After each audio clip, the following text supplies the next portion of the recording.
Our irrigation of arborvitaes in the field starts with a control, and here we have two separate lines going to two separate areas that we're irrigating. We'll turn this on, and now water will flow through this half-inch pipe out to the field.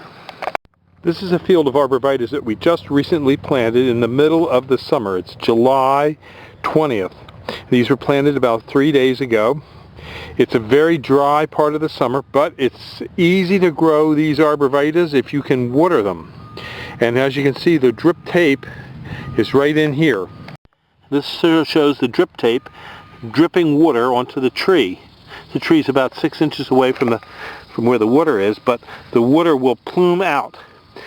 This water is dripping at every 2-foot interval down along the line.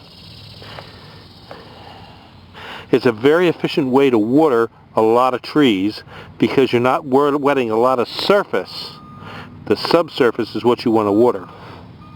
When we're watering arborvitaes or other trees that we've planted, one garden hose can usually water approximately 500 trees easily.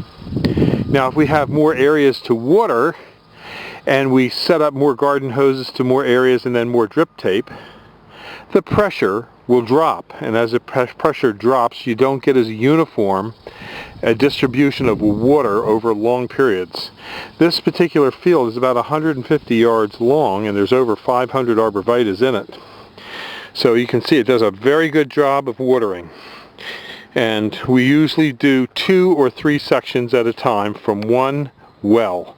Our well is a good producing well, so we can let it run, but you have to make sure that your well has sufficient water before you start watering large numbers of trees. We usually let this drip tape work for about 8 hours. And in an 8-hour cycle, it'll wet all these trees and get the ground wet all the way up and down the rows.